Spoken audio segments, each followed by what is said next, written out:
Hi, good morning, everyone. So today is the open session for week one content. We'll also give you some inputs on week two. The SQL, how to go about not really going about installing, but how to go about attempting the assignments and all that.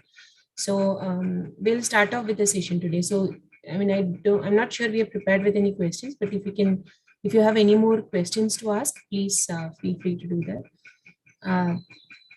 Bhaskar, do we have any questions today, or we are just waiting for? No, ma'am. So in open sessions, we are waiting for questions. Okay, sure. Got it. So please, if you have any questions, please feel free to ask.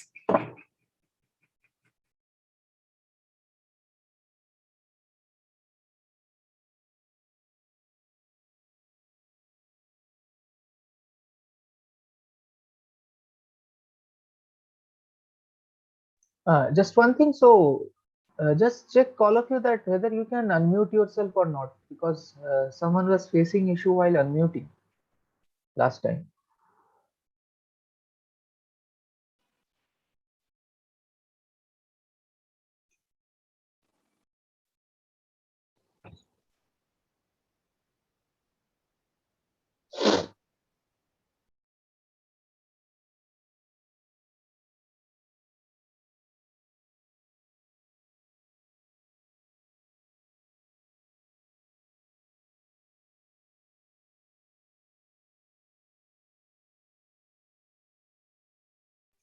I hope all of you have gone through the videos since it's the end of the week, and we would be expecting questions in the open session. That whatever doubt you have, you can ask in the week, and then we will be discussing some things, some starters for week 2. Okay. Yeah, Kartike, you have raised your hand. Do you have any questions?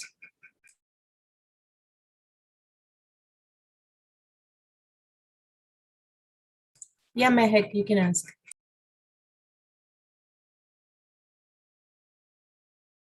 Can you revise database internal system? That process. Pardon, I did not get you. Can you please repeat? Can you explain a database internal system? Internal system. Yeah, overview of it again. Okay, so see, so basically, okay, let us go to the, I will present the screen. And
yeah, I think in this lecture,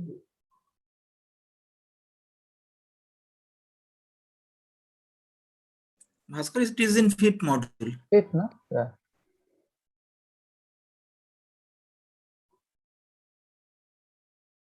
Okay. Where's the diagram? Yeah.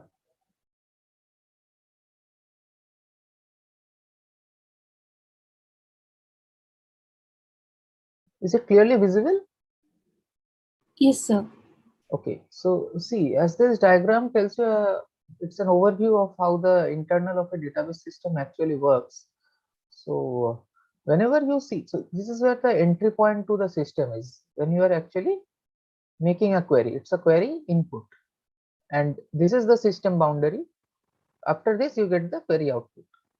So when you make a query, what happens is there is a parser and translator. So basically what it means is that there is a module, a program which actually parses, that is which actually reads your query, whatever you have given. Okay. After it reads it, it establishes that whether it is syntactically correct or not. That is whether you have made any mistake in the syntax of writing the SQL. If it is so, then it will simply give you an error message that your query is not correct, not syntactically correct. Okay. So it does not follow the rules of SQL.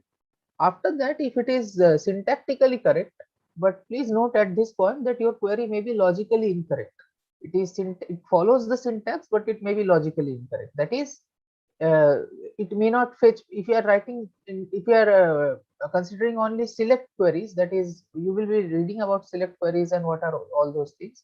But yeah, if you are considering a particular type of query, then it may be the case that it does not create any error in the system, but it may not be the correct query for fetching the correct answer.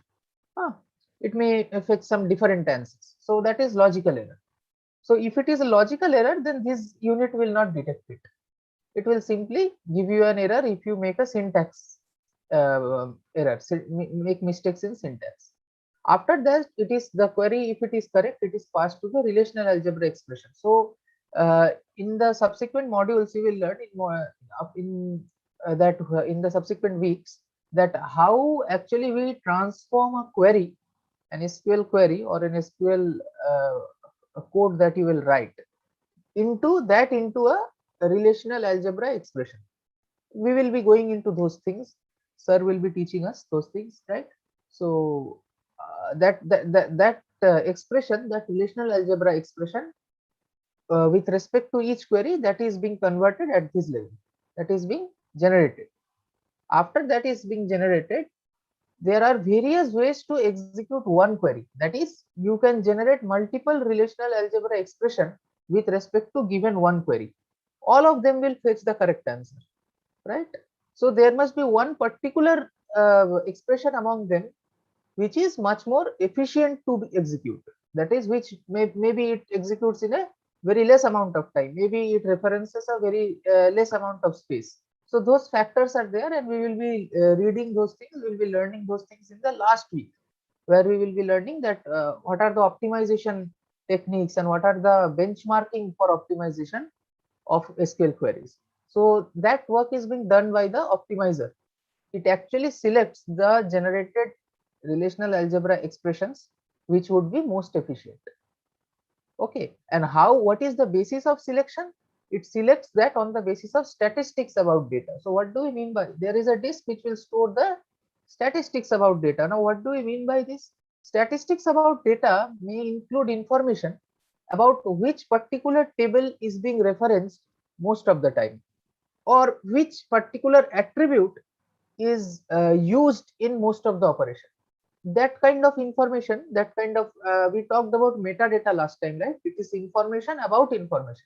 So that kind of metadata, that you are storing the information about some reference tables or records, that is actually also an information that is stored in the statistics about data disk, where from where it will fetch the records, and it will decide that okay, so since this table has been referenced most of the time, it may be in the primary memory. So okay, so yeah, so just as of now, just understand it that uh, uh, depending upon the statistics, it will generate the most efficient relational algebra expression. It will pick that up, the optimizer.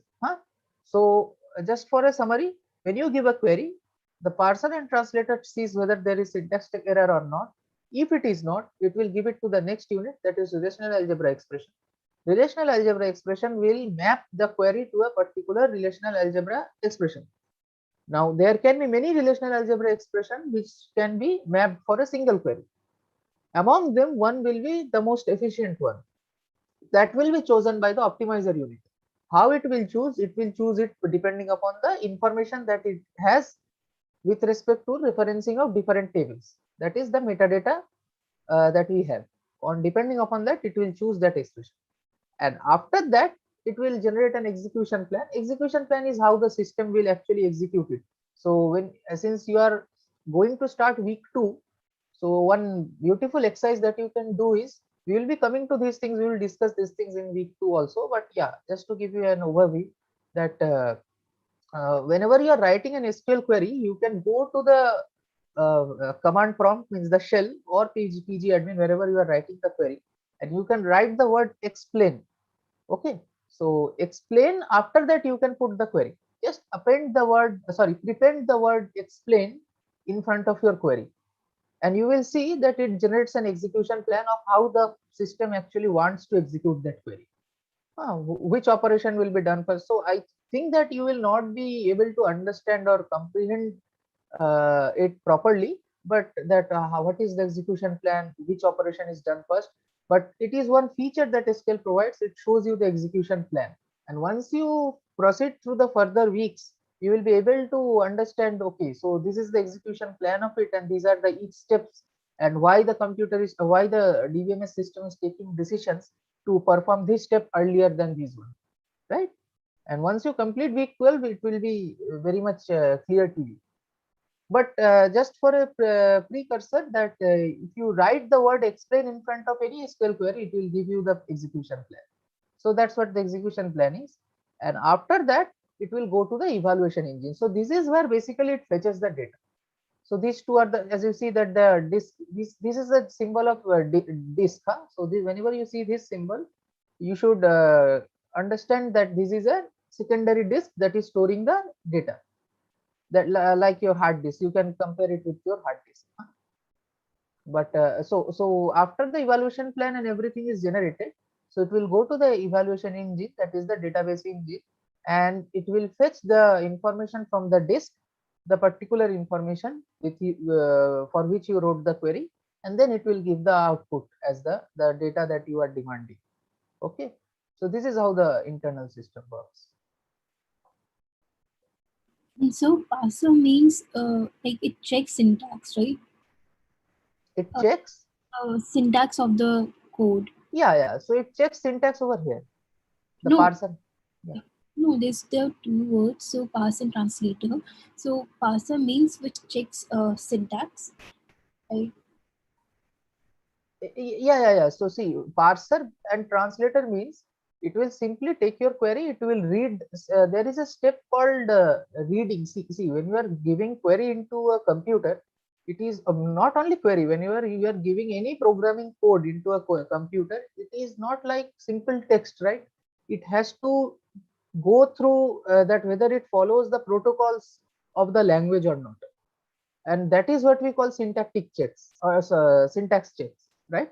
So it will check whether this word should follow after this word or not. If you are aware of a little bit of query, that we write, suppose select star from, this is one basic construct that we use. So if I put select, if I do not put select and directly write star from, that would be a text, but it is not correct according to the protocols of SQL. So the parser will see, okay, from is coming before the select clause is there, right? So it is a syntax error. So what parser does is, it will parse through, that is, it will read through each word that you have given, and it will at the same time verify whether it follows to the protocol of the programming language. In this case, follows to the protocol of SQL. So parser is a common unit in all programming language and in SQL also. Okay, so it checks the syntax error, not the logical error. Okay, sir. And so one more thing, can you explain database users and administrators? It is, I think, in the blue slide. Database uses And administrators. administrator. Yeah, like naive users, application programmers, sophisticated users, and Bhaskar, maybe in last slide it is there, just before the module. yeah, this one. Above This it. one, this one, right? No, above it. Okay. The system. Okay, so see, so basically this actually gives you an idea of at which level which person is working, right? So the roles with respect to each levels of database system. That is when you are actually okay. So let us give you a real life example. So see, whenever you are working in a maybe in a railway reservation system, right? So various persons are associated with it. So the first person is the most outermost layer of this whole system is the customer himself or herself, who is going to buy the ticket. In that case, he or she is the user. Now basically they, as we have discussed earlier also, so they are working in the view level. That is, they are only seeing the data that is being provided by the database system. After that, we have the logical level. Below that, actually, so we have the logical level. So where the business logic comes into action. What are the tables, and okay, so what are the relation among them? Which data has to be provided to the view level? Which data should we only kept in the logical level for internal purposes? All these things, all these kind of things are done in the logical level. So basically, database administrators, they will work in the logical level. Huh? That is, they will do, see, so here database administrator, here it is written administration tools, so they will do the administration, like creating a table, huh? Inserting records into the table, which table should have which record, which table should not have which record. All these kind of things they will do. Now in order to do that, you need to have access right to create a table.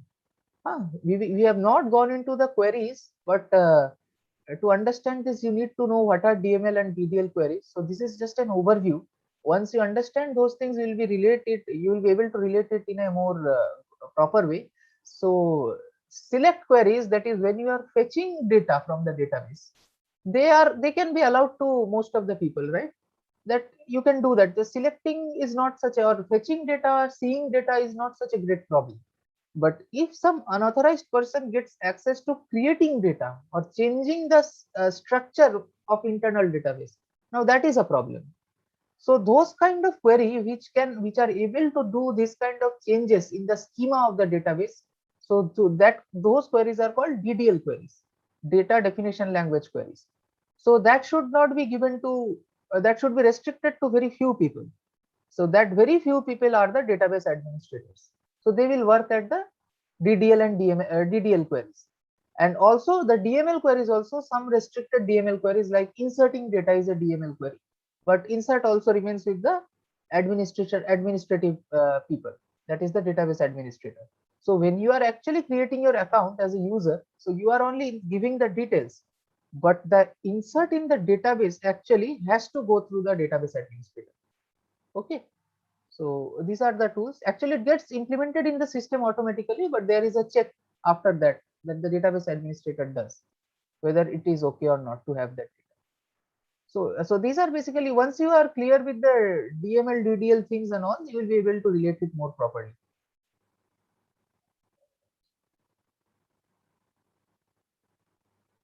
And so, what are sophisticated users and application programmers? What are sophisticated users? Yes, sir. Okay, so see, basically, okay, so how should see, there can be users, right? So as you can see here, the naive users, that is the teller's agent, that is someone who is simply viewing the data. Okay, some users are there who will basically see what are the, who will basically analyze the metadata that we talked about, right? So you are clear with the concept of metadata, I hope. Yes, sir. Yeah, so there will be some people who will actually read these things. They will actually bring some inference from the metadata, and they will suggest that to the database, maybe to the database administrator, that if you see this much of data is being used in some particular way, then you do these changes in the database. So they are basically, and they are basically analysts, as this slide points out. They are basically analysts who will actually use some DML queries. So as I told you, the DML queries are used to get information from the database or put information into the database without changing the schema structure. Without changing the basic structure of the database, they are used to select or put information. So what they will do is, they will fetch information from whatever metadata they have, and depending upon that, they will give some inputs, that what technique to be used to make the working more efficient. So they are sophisticated user. Not normal user like some customer of the bank or maybe some customer who books some ticket like that. So those users are over here. Application programmers are those who are actually programming the front end. Like when you are working as a in app dev course, when you are working as a front end developer who actually creates the view, how the customer will see it, how the user will see it, and who actually creates the application, the front end of the system. So they are basically application programmers. Database administrators are those who make the logic, how the business logic of it. Sophisticated users are one, so those who actually checks the metadata, and depending upon that they draw some inference and give pointers to the admin DBAs and the system, that how to proceed with this operation to make the operation more uh, efficient. And naive users are normal persons. Okay, sir. Thank you. Yeah.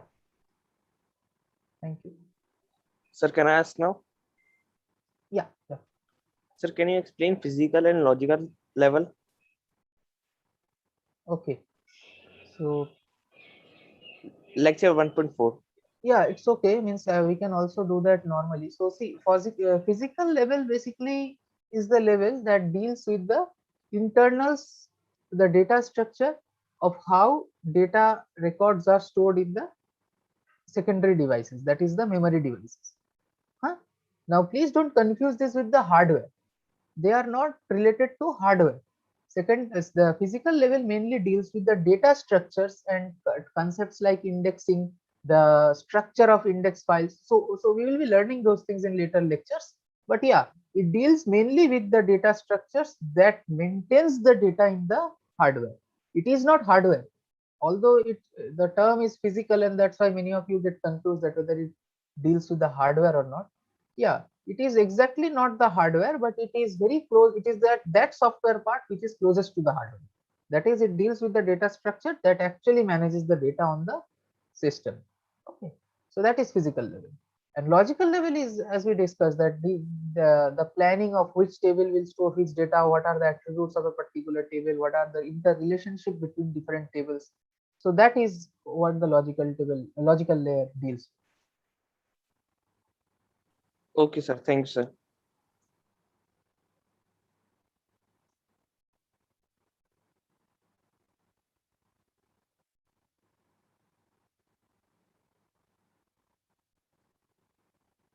Mehak, you have raised your hand, so do you want to ask something? Sir. Okay.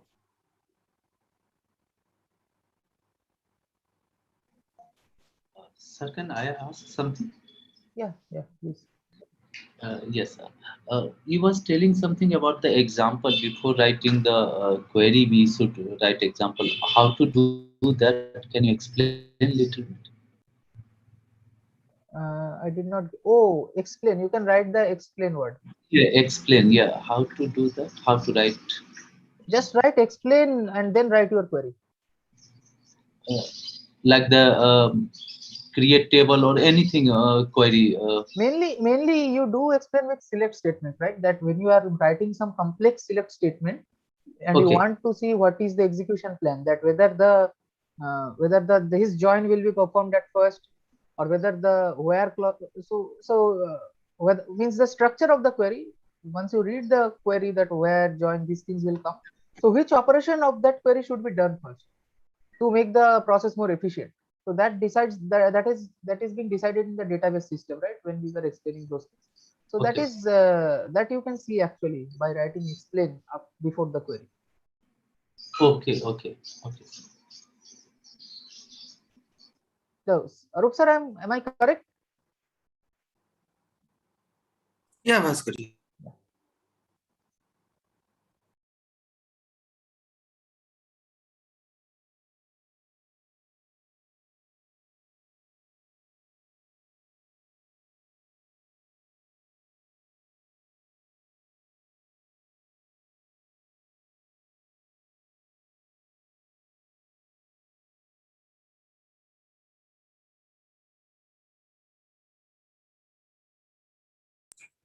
So, Bhaskar, if they have no more questions on week 1, shall I just give some inputs on the week Yeah. 2 assignment that we're planning to have?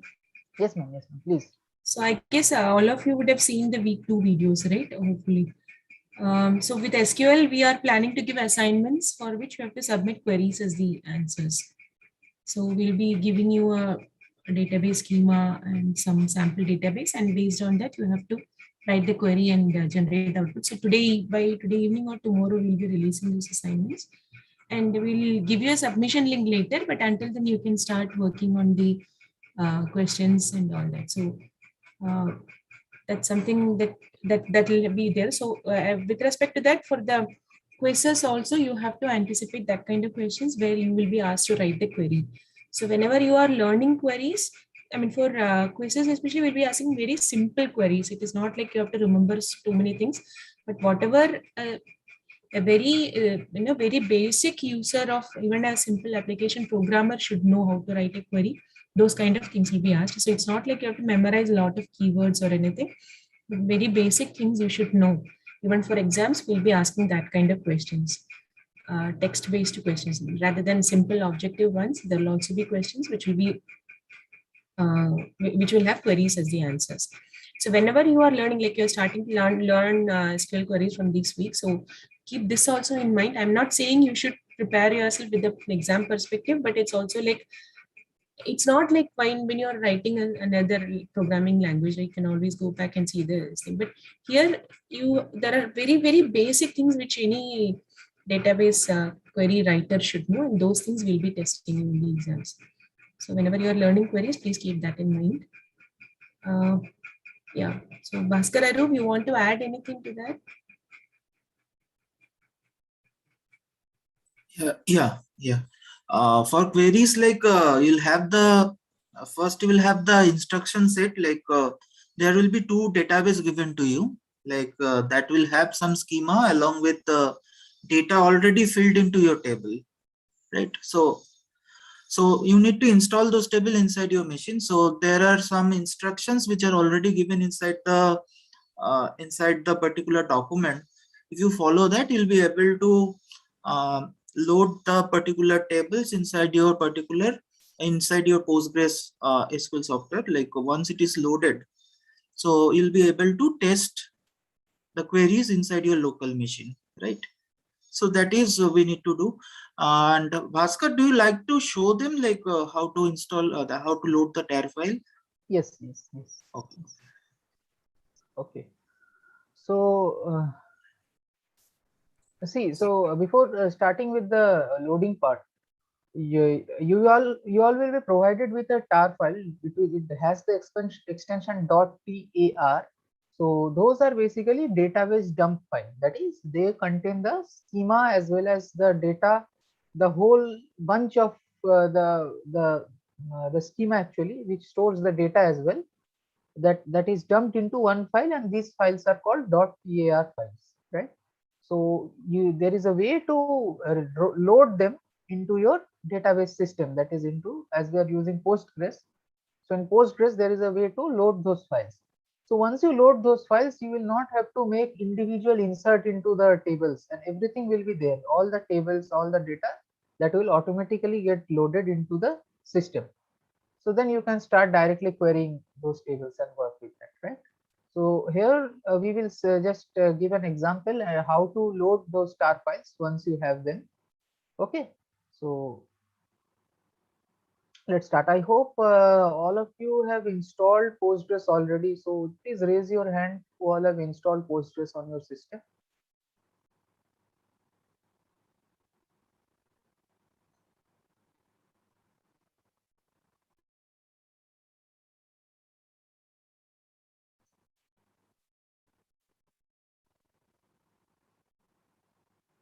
To raise your hand, please go to reactions and then you will get that option to raise hand.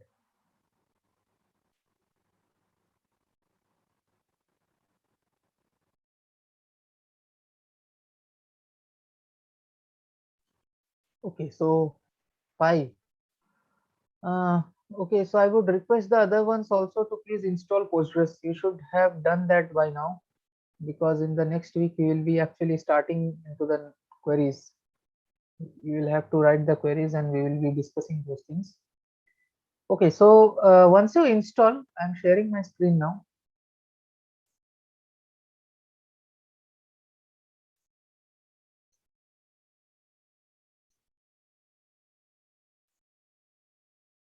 So once you install Postgres, you can directly go to the window button and then you can locate Postgres over here. And there are two possible ways of writing queries. One is you can go to the SQL shell and then you can start writing queries. And the other is you can go to the pgadmin. So pgadmin is an user friendly, it's much more interactive because it is an IDE kind of environment where you can write query, you can see things.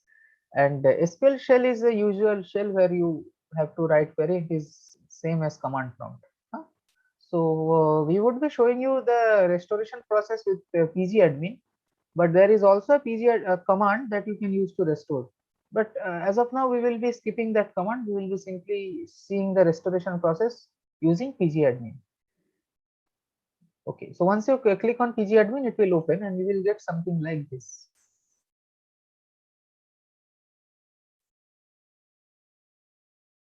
So it will ask you to enter your master password. This is basically the password that you set during your installation.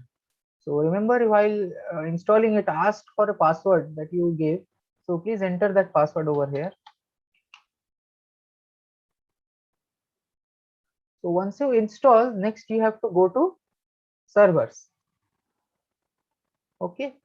Once you go to server, you will see PostgreSQL 10, or we recommended you to use 10.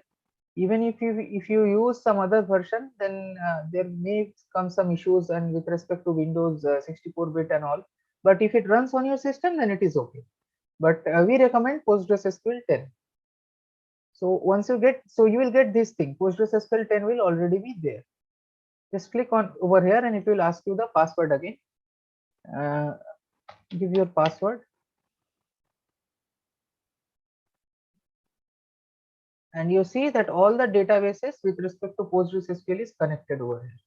Now we all have these databases as of now, but suppose you do not have the database. So how to proceed with that, that we will show. So as of now, I am dropping the database.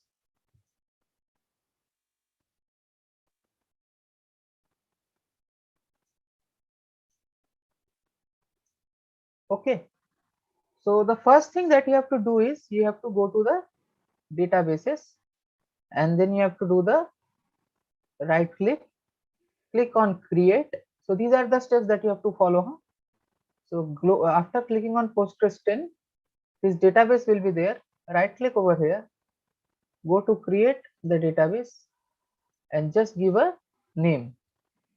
So please use the name that is given over here, which was actually there also. So because you can use a different name, but we would recommend you to use this because that is the name that we will be using in our assignment and all. So suppose I use the FLIS. So this is Football League Information System, I think the full form was. So anyways, so you write the FLIS and then you click on save. You do not need to configure anything else over here.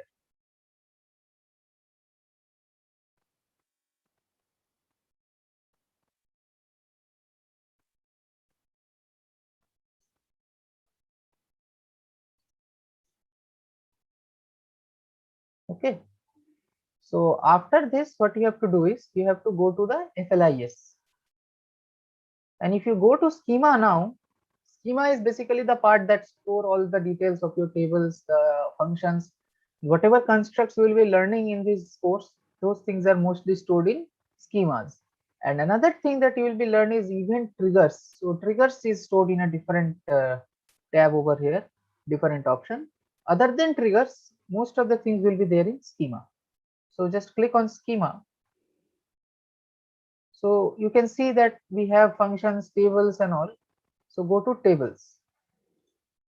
You see that there is no table. As I click over here, it shows no table. There is nothing came over here because we just created the database. We did not insert any table. We did not create any table or gave any data. So to restore it, what we will do is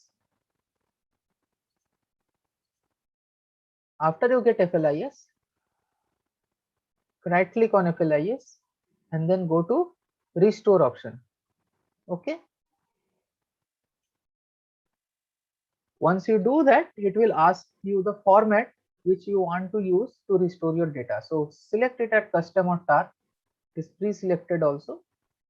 Since I explained you what are tar files, so we will be recovering the data. Sorry, not recovering, restoring the data from tar. So please select the option custom or tar. After that, you need to browse through the file that you want to restore. So this file will be the file that will be provided to you, the tar files, and please select that file from your system. Okay.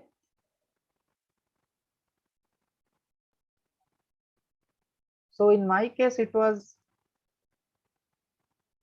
you need to actually find that tar file.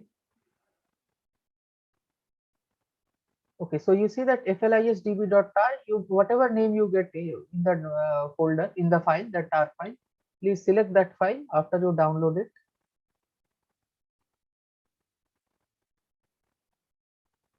And then you click the restore option.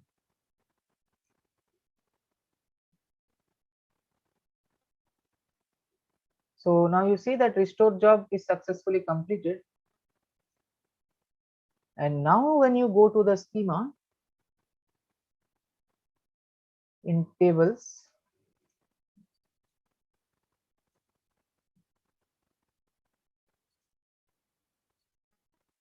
just a second, while it is not showing.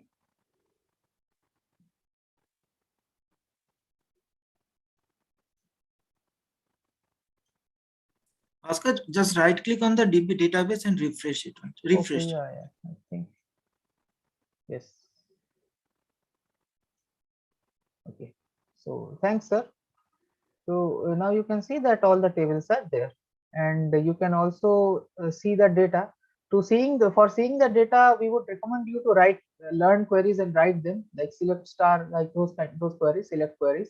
But in PG admin, you can actually reference the data, see the data by simply clicking over here. Yeah, but in case of complex queries, you cannot do that. When you want to filter data selectively, you do not have any option like right clicking and seeing the data. You can, for the overall table data you want to see, you can do it. So see, you have the data over here. Anyways, so this was the way of actually restoring the database. Now once you do that, you can now write queries over here to solve your assignments. Bhaskar, like we still have time, so shall I show them like how to restore it from the SQL file? Yeah, please, sir. Yeah. Okay, so I'll do that.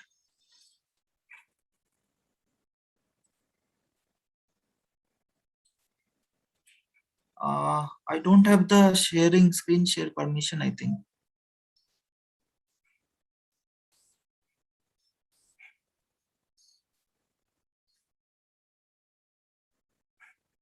One second, let me just check, Baruch. Okay. Yeah, you have been made co-host. Yeah, I You think can now try you now. can. I can do it.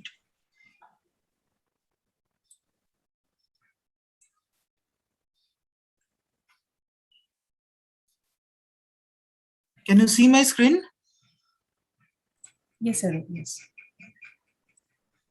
So see, I have opened two command prompts simultaneously. So it's not required. Actually, you can do it from a single command prompt. But for me, it will be easier to show if I have two command prompts. And if you want to know how to open a command prompt, you have to just type here CMD, and your command prompt will be over there. So you can click on this to start your command prompt, right? So this is what we have.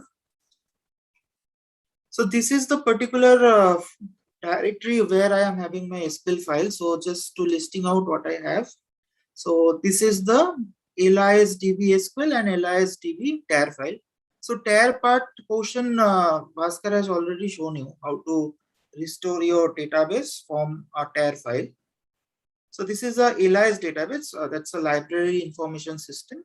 So I'll show you this thing, like there is a SQL file also. So using the SQL file also you can restore your DB and how to do that, right? So I'll be using this particular file, lisdb.sql. Okay. Before that, in this particular prompt, I'll go into PSQL, right? PSQL basically the PostgreSQL shell. So whenever you want to run any commands which is belongs to the PostgreSQL, so you need to go to the PSQL prompt, right? So how you can go for it? So I type a PSQL, then a capital U, dash capital U. Remember, this is a capital U, which where you need to put the username, right? So the default username for your Postgres is Postgres. That's the default username. So if you don't change it, by default it will be, the login will be Postgres, the username will be Postgres, and password also will be remained as Postgres. So it can prompt you to enter your password. If it is prompting, you can enter the Postgres over here. So that will give you a Postgres prompt. So you can find out. So you are already into the Postgres shell.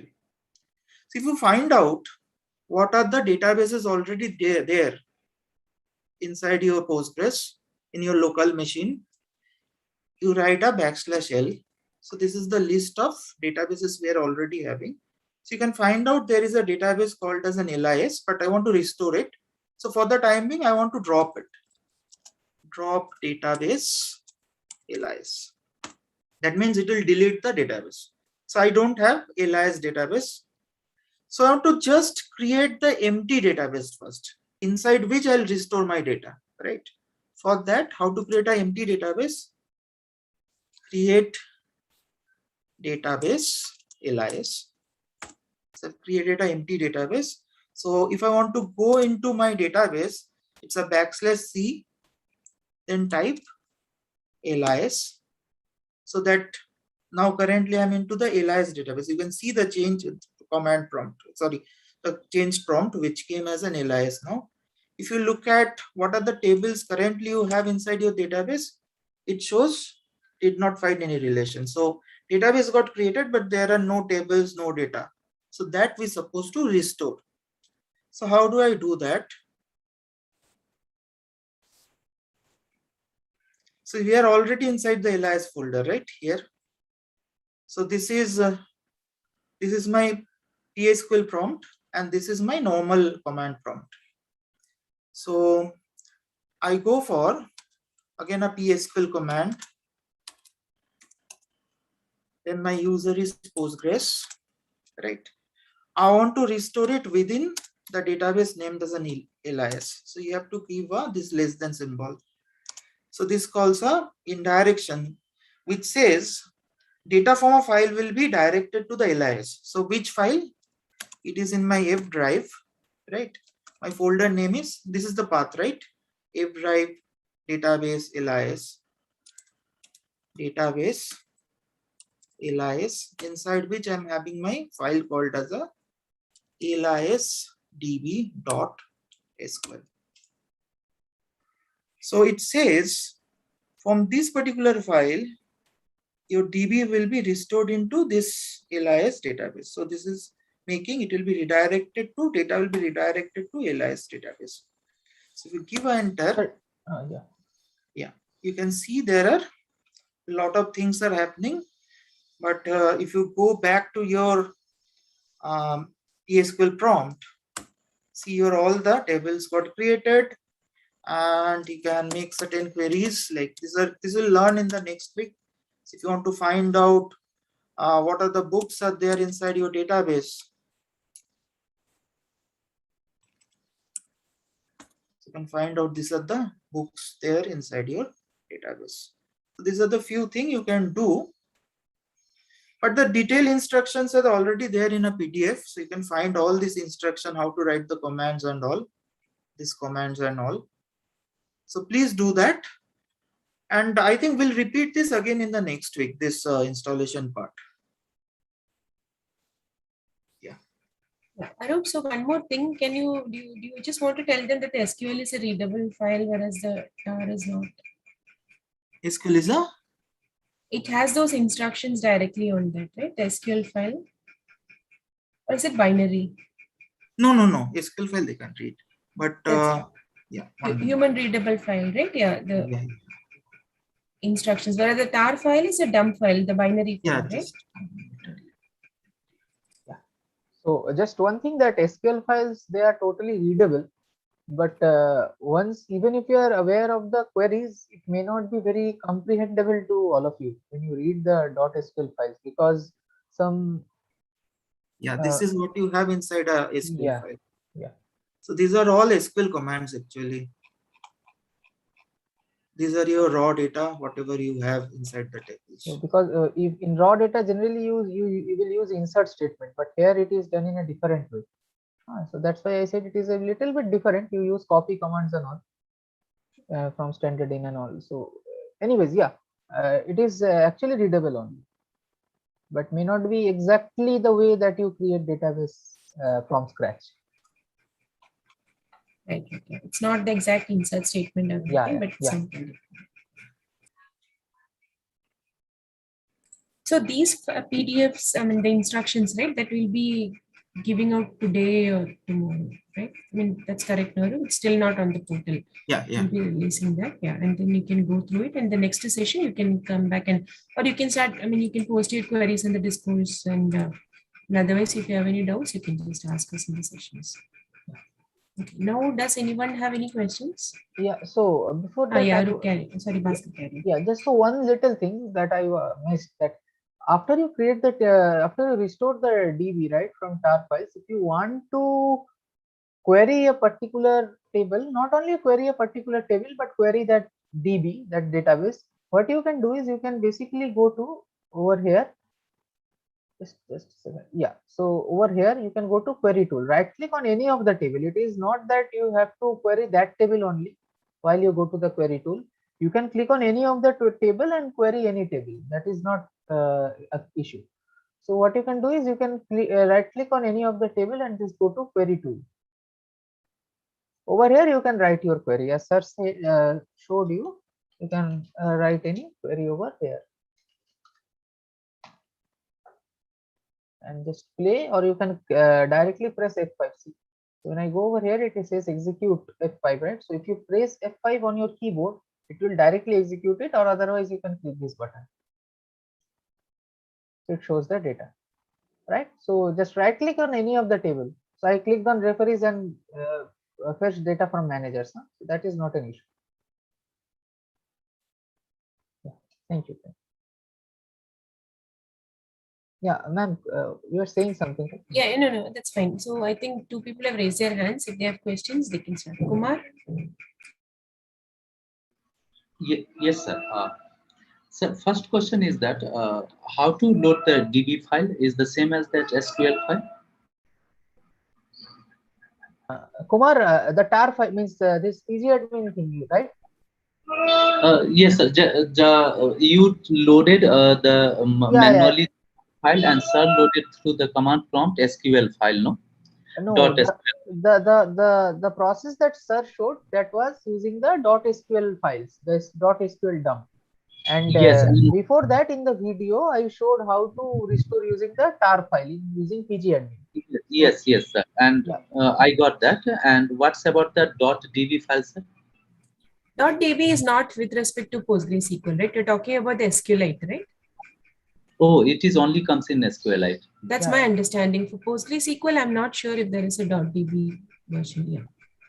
Okay. And second thing, sir, is that all process you shown that it's valid for the all operating system, or it is? I did not get you. All operating systems. So installing PostgreSQL and even the using the command prompt and the terminal command, it's valid through the same throughout the all operating system. Okay. So I think the documentation tells you the basic thing for Windows and Ubuntu, I think, right, man? Yeah. So in the installation document, what we have given is for Windows, we have given in detail, okay, with screenshots and everything. Yes. For Linux and Yes. macOS, we have given pointers to the PostgreSQL web page. Once you install it in the corresponding operating system, inside that, if the PSQL prompt, how you upload, how you load the database will be the same, but installation will be different. That you will have to do it based on the specific operating system specific instructions from the PostgreSQL web page. Okay. And Okay, if you On the use PS pgadmin, then it is Yeah. same. If you use pgadmin, then it is same. Correct. Oh, so pgAdmin is the same in throughout all OS. Okay. That is an ID, no? That will be same in all operating. Okay. That's pure PG ID. Yeah. That's an ID. Okay. So Bhaskar, we have it for macOS also. Is there any idea? I have Yeah, no ma'am. idea. So it's an application level thing. So it works same. Okay, sure.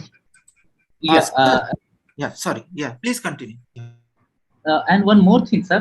The last time you told that about the explain, I just did the query and I got something like information like that. I have sent on the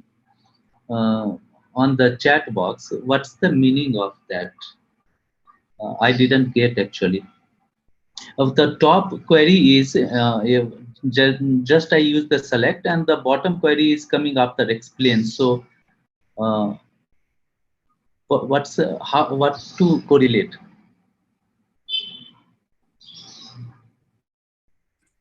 Can you share your screen and show it to Kumar? What you're getting exactly? Or Bhaskar, you're on mute. Oh, sorry, I was on mute. Yeah. So see, basically, Okay. the bottom one is I think 0 in it. That thing, right? Bottom one is that yes. Bottom Okay. one. I think okay. Just wait a second, Kumar. I think I would be sharing my screen, and you tell me what query you wrote. I think it is from a different table, obviously, but I will giving you a pointer on how to comprehend it. But obviously, these are not the things that you will be able to. Most of you will be able to understand now. Once you finish the course, then I think it will be more relatable to you. But still, since you said that, just wait for a second. Huh? Bhaskar, it is university database if you have it in your machine. Yes. Okay. So anyways, I think he is basically asking for the how to read that, right? So Kumar, so those query optimization path, right? That is actually a very advanced topic, which even we are also going to address in very minimally in the week 12. See, there are many ways to come up with so if you look at after parsing, what happens, it generates what is known as a parse tree. Okay. And then based on that tree, it will actually the DBMS will try to figure out the shortest path or the fastest path in which it can generate the result. So this is actually not something that even at an application programmers level or even a DBA's level, they will be doing it. They even the DBA level, I would say they'll be working on creating indexes and all that, which are tools given by the database management system. So these things, I would say, these are just for extra information for you, like reading these things. Even probably we haven't really done it in depth, in the sense that these are really advanced topics which may not be required even for this course. Why Bhaskar told you is because just so you get an idea, right? There are, this way you will get to know there are different. So when we give it in the explain, it will actually show something like query plan. Then it will show something sequential scan and all those things. So these are things which may not make much sense to you at this point. Even to us, sometimes it doesn't make sense. But these are the ways in which it is done internally. If you really want, if there is somebody who is really interested in analyzing the different paths taken by these things, different execution paths chosen by the system and all that, then it will be interesting for them. It will be, they'll be able to make some sense out of it. That's what. So you can reading about the parsing and translation of a DBMS. If you read more from outside sources, you will get better idea. But that's really advanced, which may not be required at this level of the course. Maybe that's why I didn't understand that this. Yeah. So Kumar, as ma'am rightly pointed out, right? So in order to get most of it, you need to be completing this course, and that also may not be totally sufficient to give you all the details. but still just an overview I would like to give you. So see, this is a query, you do not have to understand the whole of it. If you understand, it's good. So Yes. yeah, so for every one of you, we will be reading these things, we will be learning these things, whatever it's written in the screen, we will be learning those things, but in the second and third week, right? So just for now we will be just seeing what happens. So when I execute, so this is a basic SQL query, huh? And Yes. this operation is something which we call cross join. That when we mention like this, we will be learning those things anyways. And Yes. here we are actually making it a particular equi join. So anyways, when we run this query, this is an SQL query, it will Bhaskar, both will be team ID. oh Managers yeah. dot team ID. Yeah. Oh sorry, yeah, I made this mistake. Yeah, so when I execute this query, you get the whole detail. Now, what this detail means, what are these tables, we'll be learning those later. But when I append explain in front of it, Yes. now let's see what happens. Here you get a plan. See, the query plan is given. It says that hash join, then the condition, the select condition, which is done in a hash using the hash operation, and then you get the sequential scan. Then again a hashing is there, and finally there was another sequential scan. Now it gives the cost, the rows width, how many rows it fetched, how many rows it compared. So these things are there. We will be learning these things briefly in the week 12, that is the last week, so you can understand. So these are Okay. pretty advanced topics, right? So Okay, how okay. this is basically the way how the database takes the decision that this query plan I will follow and this I will not follow. So there can be many other possible query plans, huh? That also will be learned in week 12 briefly. But yeah, so one of them, as I said, that it will be the most efficient one. So how to choose that most efficient one is depending on the metadata, the statistics that we have, which from our prior query, right? So whatever prior experience we have, on the basis of that, the database system creates the metadata, and it stores some statistics that which particular table is referenced most of the time, which particular attribute of a particular table is used most of the time. So if that is the case, which particular attribute is unique and its value is also its value also takes lesser space. So if we get such an attribute which is unique and which takes lesser space to be stored, so it will be an ideal candidate for a key in the binary, sorry, in the B plus tree. So we'll be learning what are these things, B plus tree indexing and all those. So just for now, understand that there are various statistics about the data, the operational data, and depending Okay. upon those statistics and metadata, the database engine, the database system actually decides which query plan to take.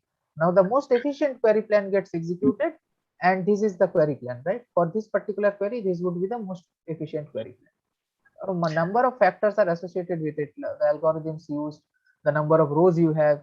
When you change the number of rows, if the rows increases or decreases hugely, then this query plan will change, right? Depending upon the Okay. efficiency. Anyways, so these are pretty advanced topics. We will be not discussing them further. Yeah, In I got it. And I didn't understand completely now, but yeah. but It's obvious. It's obvious. So I okay, think okay. we have Mehak who has raised her hand. Mehak, you have something to ask? Yes, one question. Can you explain database architecture like centralized, client server, parallel, distributed, and cloud? So, sir, do you want to go for it, or should I do that? Do you have the slide open in your machine? Yeah, I think I Yeah, will then go you to can the. do it. Yeah. Just show it. Yeah,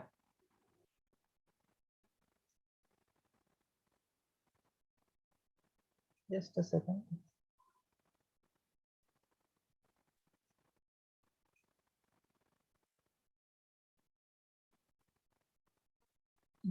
This one.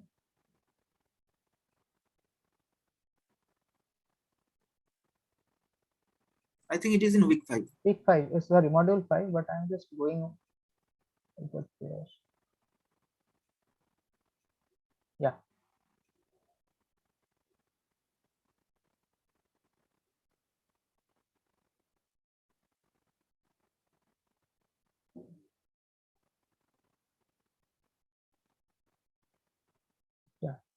So this one, right, Meher?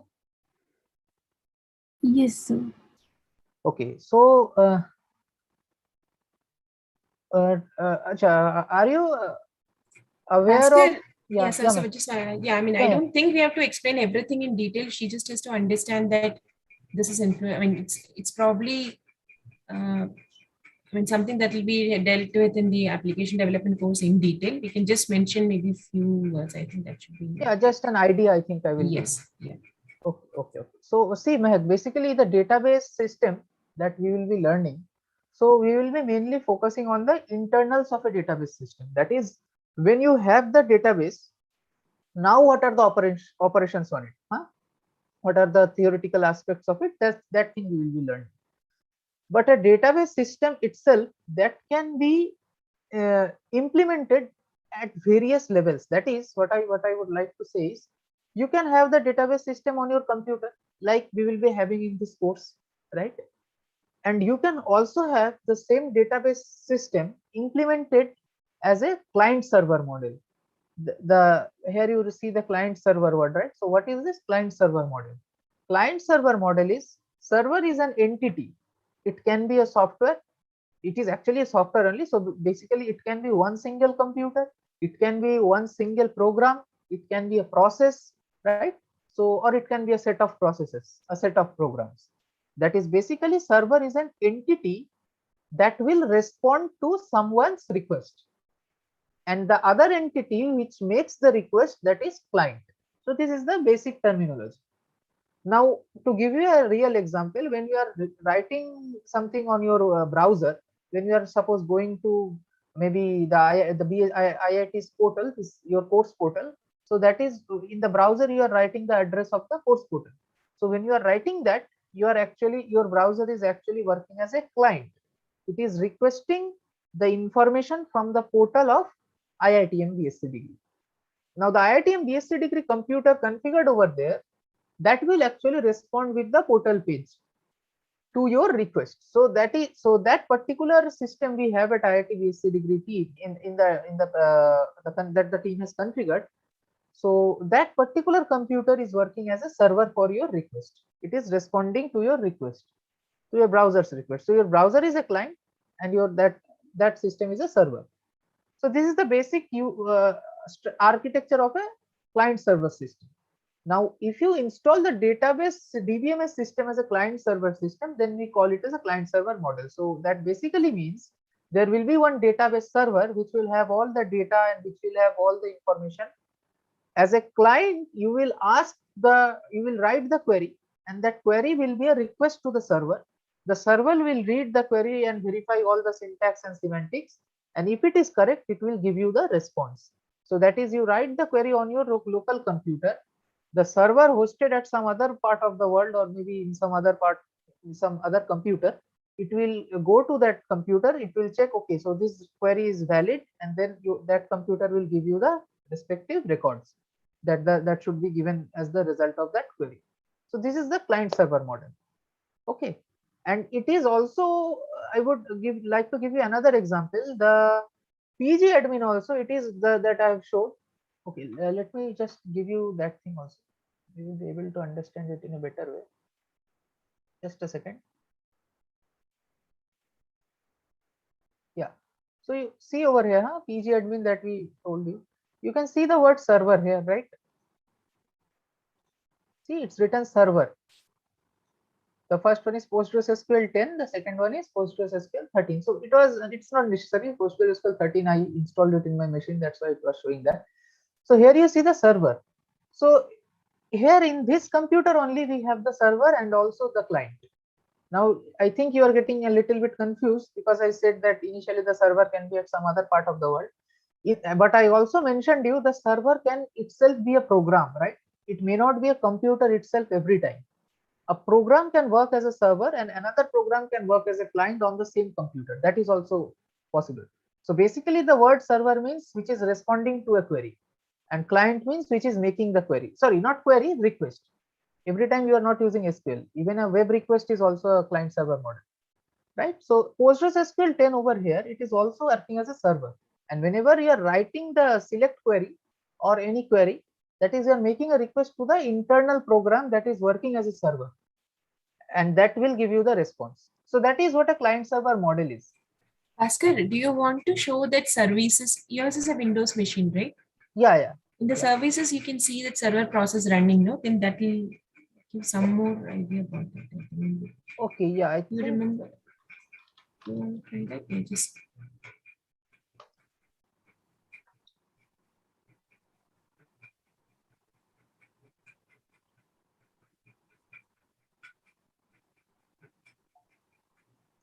you just click on P and yeah.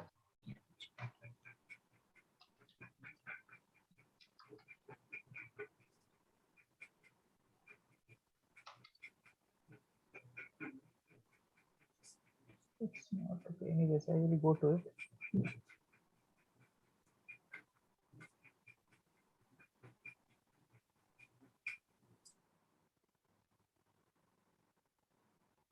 yeah, that X6410. Yeah. Just a second. It's actually displaying over here.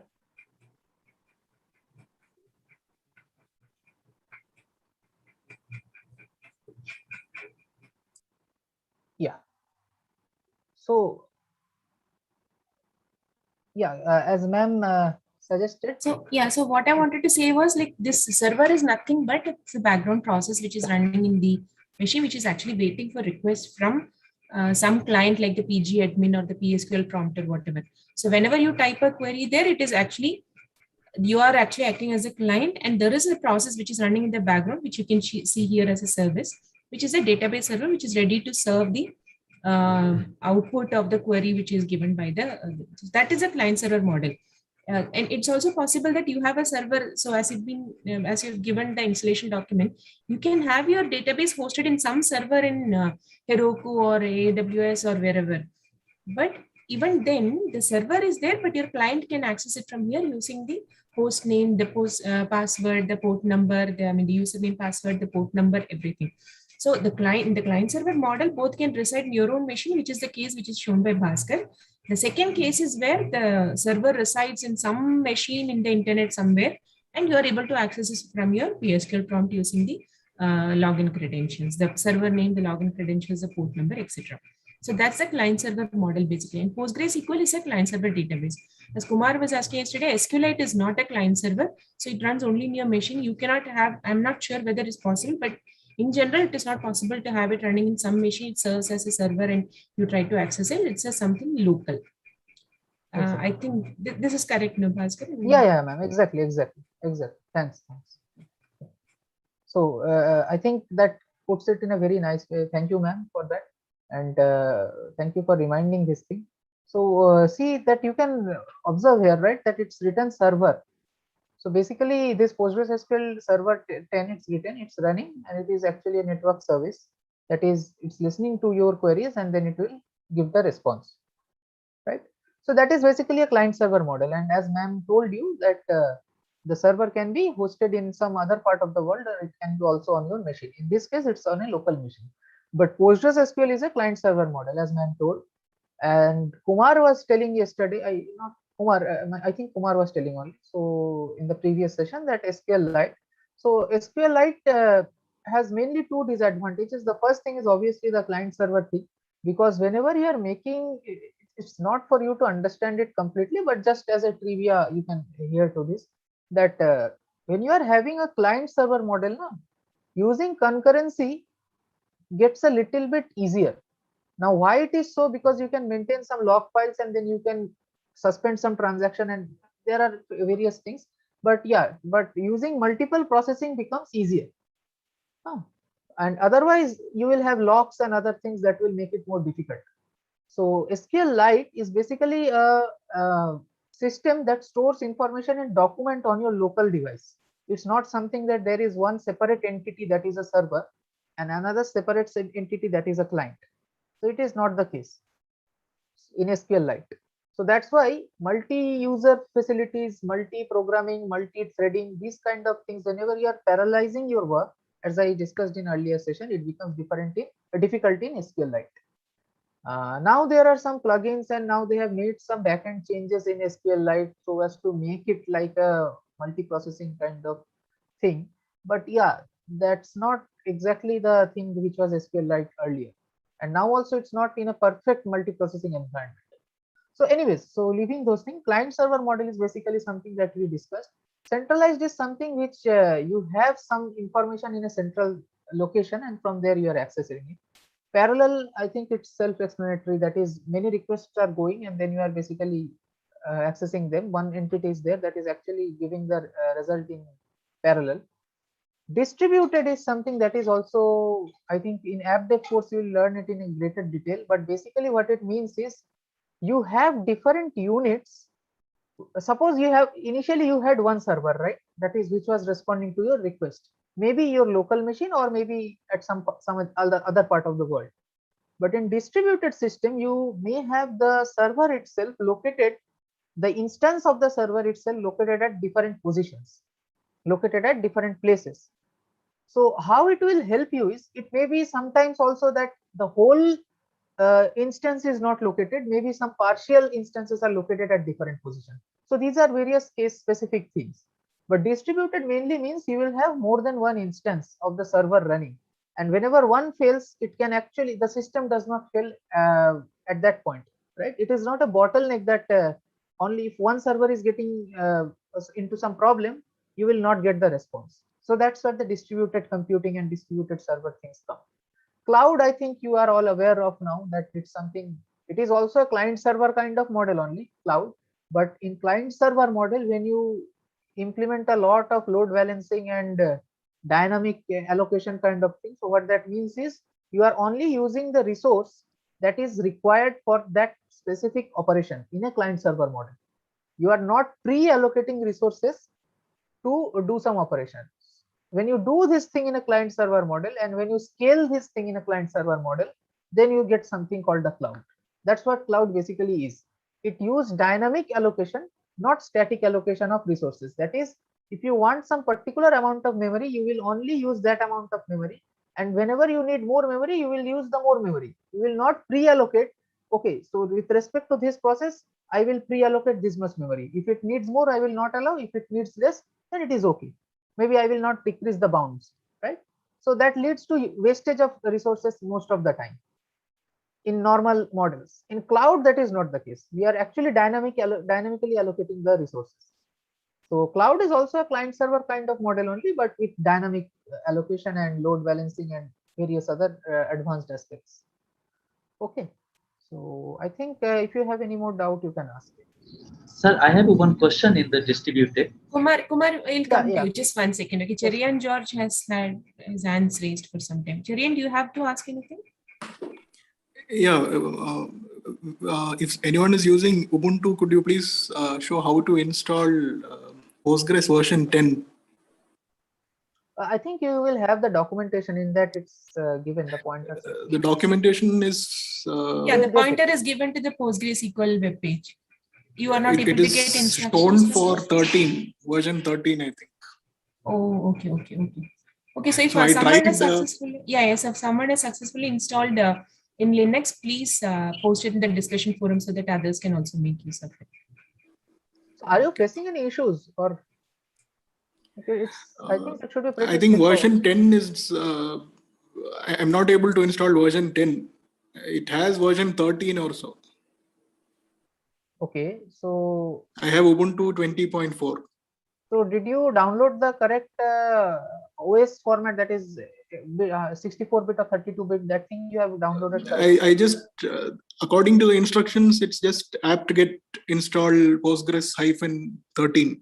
That is the instruction given on the portal. So I followed that.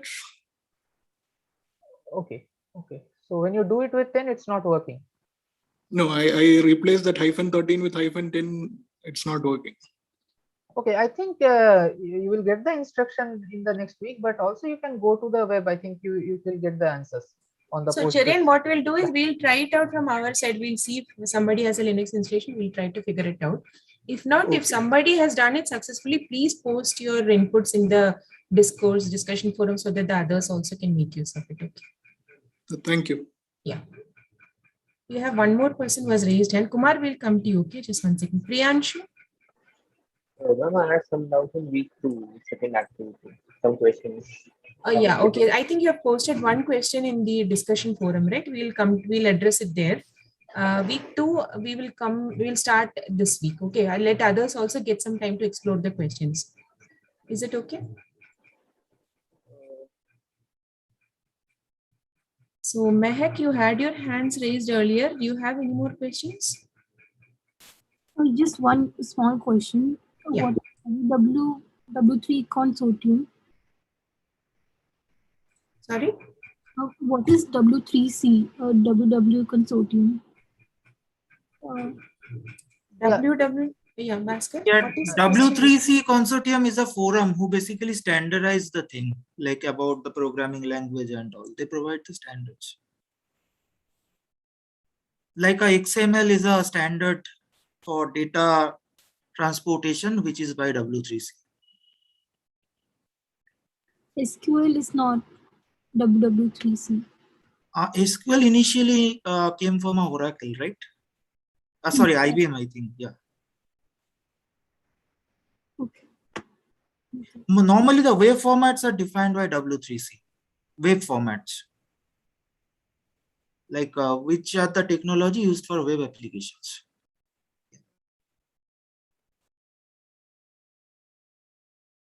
Okay, sir.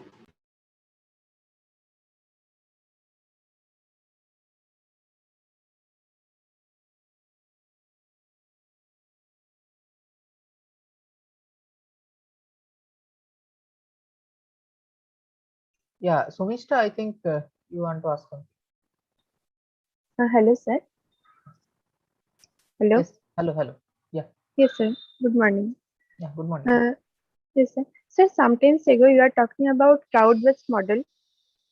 Yeah. So, sir, for cloud-based model, there is also a server, right? Yeah. And server has to be there.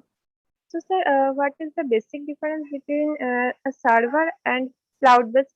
Because cloud also using a server, right? Yeah. So only its extension. No. So that's what I told you, right? When you if you have a server, so the PostgreSQL thing that is running on your system, that is also client server model, right? So that is, as we discussed earlier, that it is also client server model only. But the problem is here it is dedicated, right? Whenever you have it on a cloud, it's basically, these are topics of cloud computing, and these are the basic things that why we have cloud, why we have a technological cloud. But there are mainly 3 or 4 main properties or main advantages for which we get the cloud. The first thing is scalability. That is, when you can scale the thing at a huge amount. And the most important property and the difference that you will get from a client server model is in a cloud is that is the dynamic allocation. I think I mentioned that. So when you are actually dynamically allocating the resources, that's one of the most important property of cloud, which is not there in a dedicated client server model if you do not have this feature implemented. So load balancing, that is, you are balancing the load balancing is there in client server systems also mainly, but dynamic allocation is something that makes the cloud mainly different, right? Okay, sir. Thank you. Mainly scalability and dynamic allocation. So to give, this was a very, I should say, crude definition of cloud, or to give you just the idea, I told that. But yeah, if you want to know the technical details, you have to go into the cloud computing lectures, and you need to learn those things, right? Okay, so basic difference is that you dynamic allocation, scalability, load balancing, these things are main features which differentiate cloud. Hello, sir. Yeah. Sir, can I ask a different type question? Please ask. Sir, suppose one is the owner of a website. So for that, the person have to maintain a server. He has to be there is a server for his, right? Or the server is any other? You see, a person can maintain a server, but that is very hectic. So that these things are totally dependent on the the particular use case, right? So if the person is Google, so they will maintain data store for it, and thousands of servers are there. But if the person is some business owner who is doing a business in maybe in a city, some medium scale business, then maintaining a server to responding his client's request is very difficult. Okay, so what they will basically do, they will subscribe to some online platform that will give them this facility.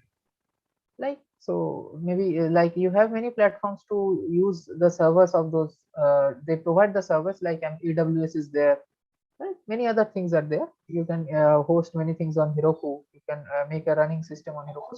So basically, what they can do is they can buy a subscription plan to set up a server on some online platform, cloud platform.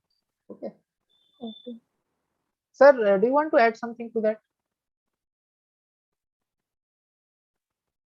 Yeah. Yeah, your question was on.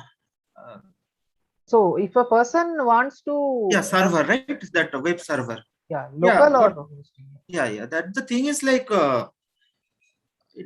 basically the cost, like what you have to bear for maintaining a server. Because if you want to have a server, you should have enough amount of space. You should have the particular hardware, and you have to maintain those people who basically has to do the administration job also, server administration job.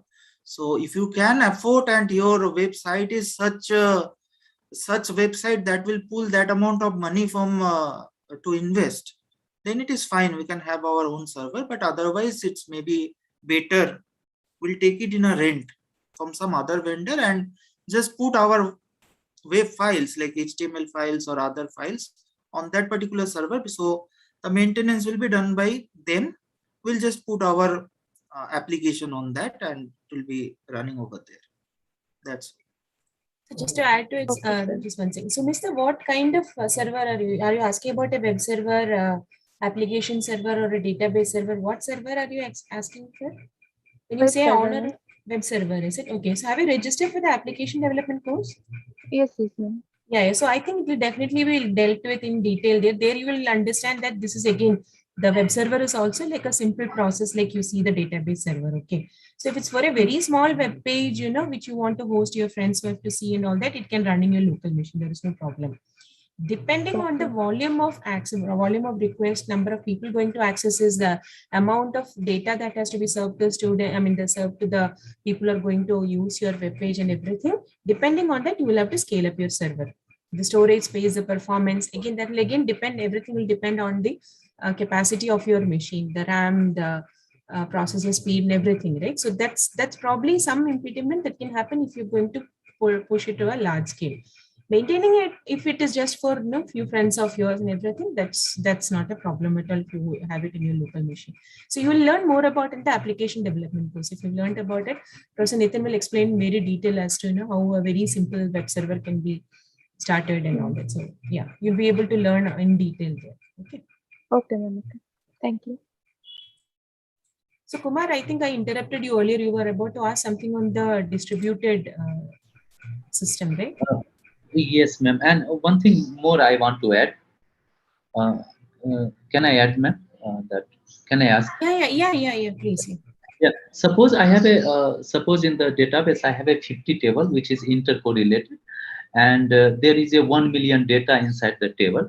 So what's that mean? That distributed system is that in the two different server I'm putting the entire data copy paste, or that some part of the table in server 1, some part of table in server 2, or the entire schema in the both server, and the I'm 500,000 data in the one server, 500,000 data on the other server. What type of thing it's happened? Yeah. So see, Kumar, basically the thing is these are quite use case specific things, but obviously this is not the case when you will give a schema partially. Schema breaking is not allowed. You can have two different schema on two different server, and you can simply ask that also done in a very that also is done in a very planned way. So suppose two tables are there which are very closely related. When you have a quite close relation between two tables, And when there is something that we will be learning in the subsequent modules, their weak entity set is something. That is, weak entity set is a table. Suppose it is a table that cannot exist when you separate it from another table. Okay. So if there are these kind of constructs, these kind of entities are there in your database, then you cannot separate them. Okay, so even if you plan to balance the load or maybe to make it more fault tolerant, you separate the data, then schema breaking is not allowed. That is not done. Separation of different modules of schema, that is allowed in a very planned way. Mainly what we do is we do horizontal partitioning. So what do we mean by horizontal partitioning is we separate out the data. Schema is there because other than schema you cannot do anything. It will give syntax error. Yes. Right? So schema must reside all the time. Schema is also small. So however big table you make, it will make maybe 1000 attributes are there in a single table. That is a very poor design. But even if you have such a table, then how much space would you require to store 1000 word? Right? If it's less than 1 KB, I think maybe yeah, 20-30 bytes is maximum the space that you will require. Okay, anyways, so basically what I want to say is schema breaking is not done. Making the schema in a modular structure, that is done when something is very closely coupled and something is loosely coupled. You can separate out that part of the schema. That you can do, but in a single schema module, it is never broken. We mainly focus on horizontal partitioning. That is, we divide the data. Okay. Okay.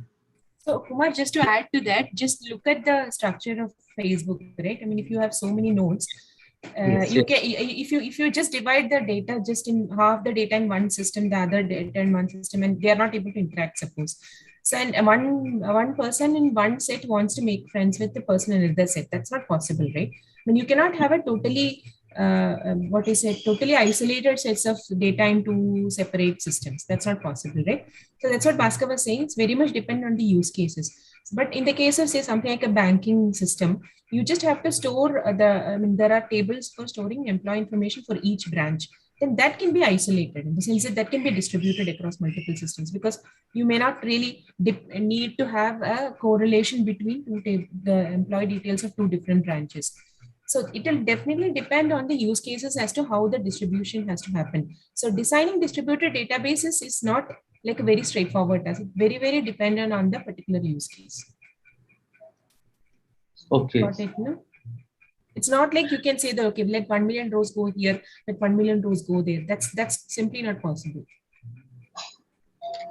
Okay. Even partitioning the data, whether it is possible or not at all, is decided based on the particular scenario. Yeah. So designing distributed database is not easy. So there was someone, just 1 second. Is Mukesh Kumar still here? No, he has left. Okay. Okay, fine. Yeah. So that's about it. So you can more, maybe we can give you pointers to read on that. Yeah, but that's about this. I think this is all the input that we can give at this point. Yeah, so Priyanshu has raised his hand. You want to go, Priyanshu? No, actually, I just came out of week 2. If it's not being considered, then it's fine. Okay, then you can lower your hand, I guess, so that we can look at when new people are raising hands. Arun? Hi, man. Yeah, you have raised your hand. My question was on the aspect of the performance of DBMS systems when compared to maybe file-based handling or getting the data from primary storage. So, okay, what's your question? Yeah, so like for in the case of Google search engine, right? The results load very fast. So what kind of mechanism would they be using? Like they would have to crawl a lot of websites, right, to get the data. Yeah. Bhaskar, continue. Yeah, I think we will not be going into great details of it, but basically Google, how it actually fetches you the results so quickly. So that depends on two main things. The first is they use something called the page ranking. That an algorithm is there, the page rank algorithm, and the second thing is their indexing. So these two things are there, which are pretty complex things. and they do not. There are various layers to it on not only the database. There are other layers to it. But yeah, so mainly the page ranking is there, and then you have the indexing which Google uses. So because of that, they can do that very fast, and it's pretty complex. I think we will not be going into the details of it, and it is not simple DBMS and does not have that much correlation with DBMS. DBMS system is there, but here is what the Google does, basically a crawling, as you said. It does not actually simply fetches it from a table like that. Okay, so for real-time systems and all, like in airplanes or rockets and all, there is no chance of using DBMS, right? Because of performance. Like Yeah. how much ever we optimize the queries, we cannot reach that level. Yeah, so see, when you say airplanes, if you say the ticket booking, then it is not the case. Whenever you have to work. No, I meant the computer systems that the pilots use, right? Yeah, exactly. So when you have strict deadlines, then DBMS is not a good choice. That's the bottom line. So Bhaskar, just to add to that, see these kind of rockets and airplanes, which have real-time sensors and data. There are two ways in which you can write programs and get the algorithms done. One is hardware, the other is software. Okay. When you really need quick response, they always go for hardware systems. The whole program is actually wired into hardware. So the response is very quick. It doesn't have to go and fetch instructions from the memory to execute. I mean, whenever it is based on a software, this is what happens. It has to fetch it from the secondary storage, bring it to the primary storage, and then bring it to the cache inside the processor. So this is actually a pretty tedious process. Whereas the case of real-time systems, most of them depend very much on the hardware. I mean, the hardware is the fastest, but it is very expensive. So you go for only the real-time, the hardware where the cost is of lower priority as compared to the performance. In the case of rockets, how expensive they are, right? So the cost there is actually something that has a lower priority as compared to the real-time performance of the system. So it is not like there may not even be a database management system. Of course, the rockets do have the data that is obtained from the rockets and the airplanes. They are actually transferred to databases which are there in the ground on the earth, so that if something goes wrong, or if everything works fine, we have to do a lot of analysis on that data, right? So that will be done on the database management system. But the decision-making data, the decision-making data, right? That is generally transmitted across the systems using hardware or even firmware, which is something in between the hardware and software. You can read more about it, and if you find something contradictory, you can let us know. Thank you. Thank you, ma'am. Thank you for that view, that input. So as ma'am said, that where ma'am ended that there is firmware. So firmware, most of the time, even firmware is a software only, but it is, as ma'am rightly said that it's something between hardware and software. So it basically interfaces the hardware with the other part of the systems. So most of the time, to make it quick, even the firmware is not written in some high-level language. It's most of the time written in assembly coding, so that the execution becomes fast. We do not have to convert it into, that all the programming language, they are converted into some other form, and then from that intermediate form, it is converted into binary strings of zeros and one, right, before the machine executes it. So in order to make that process short, firmwares are most of the time written in some other, that intermediate format, which is being converted from the high level language, right? So that's the assembly coding they do. One more thing, Arun, you asked about the Google, right? So the founders of Google, they started it off as their undergrad project or something, I remember. You can read more about it. But it has evolved over so many years, and the technology or the algorithm that is used is very, very complex. So it may not be possible for us to, how do you say that, explain it in a session or even something like that. But it's a very interesting read. I had read it a long time back, and it must have changed a lot. So, please feel free to discuss these things in the forum also.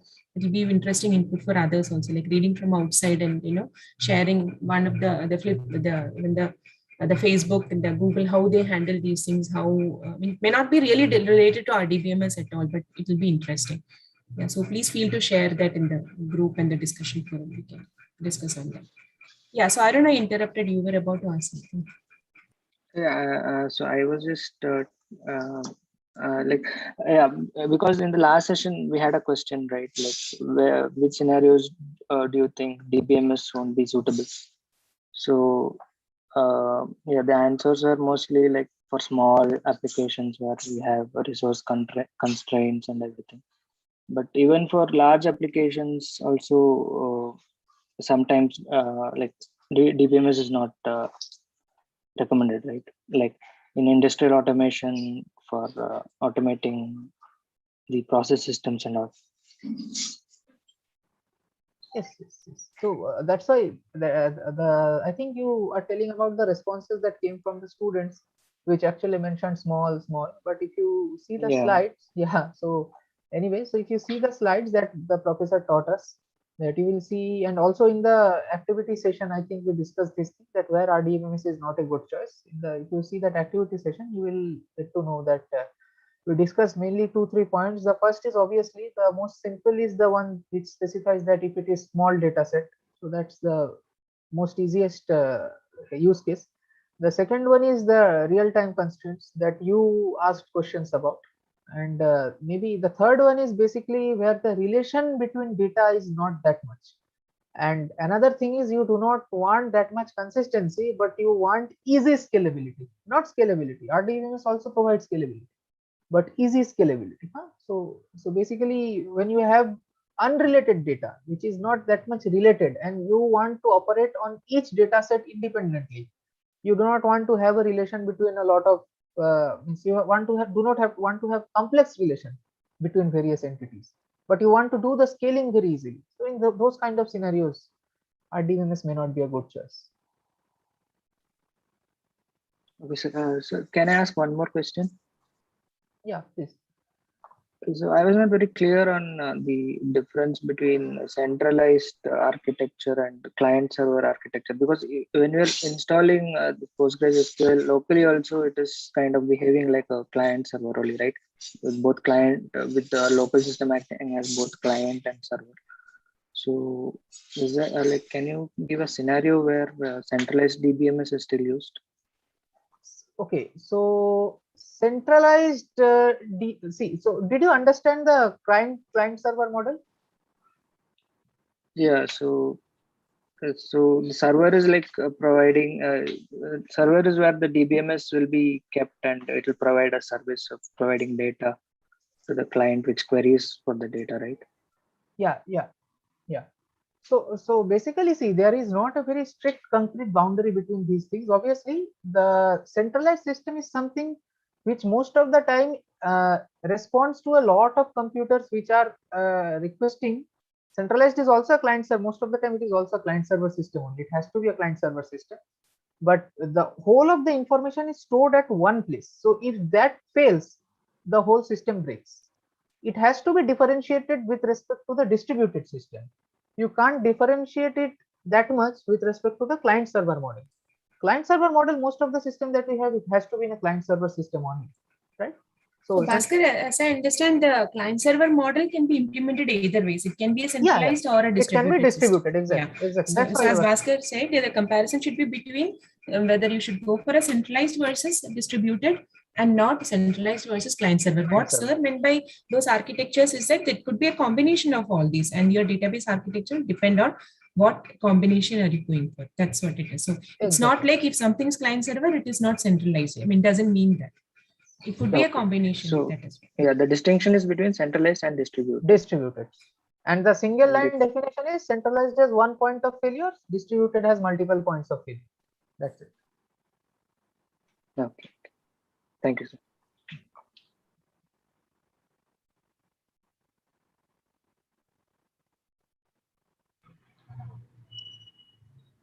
I think Kumar's doubt was, Yes, my doubt was clear, and I just want to say something.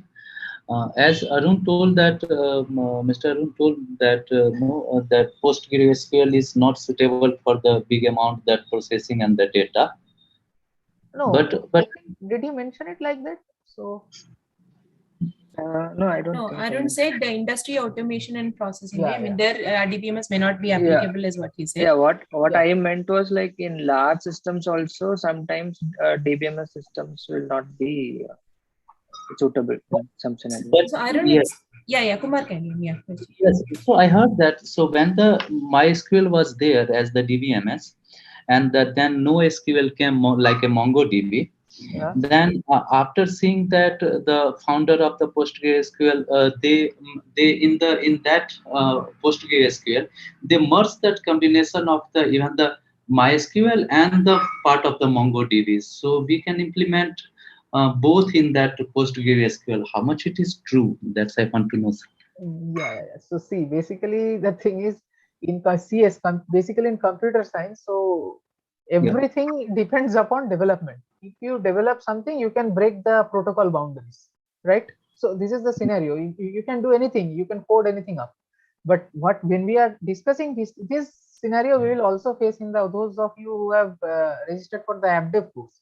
This scenario you will also face in not only AppDev, in all the courses of computer science, you will face this scenario. There is a definition with respect to every concept, but a final product which you see in real life, that actually crosses boundaries with respect to all the concepts, right? So whenever you are developing some new feature, it may not be following the exact concrete traditional protocol that is set up with respect to one concept.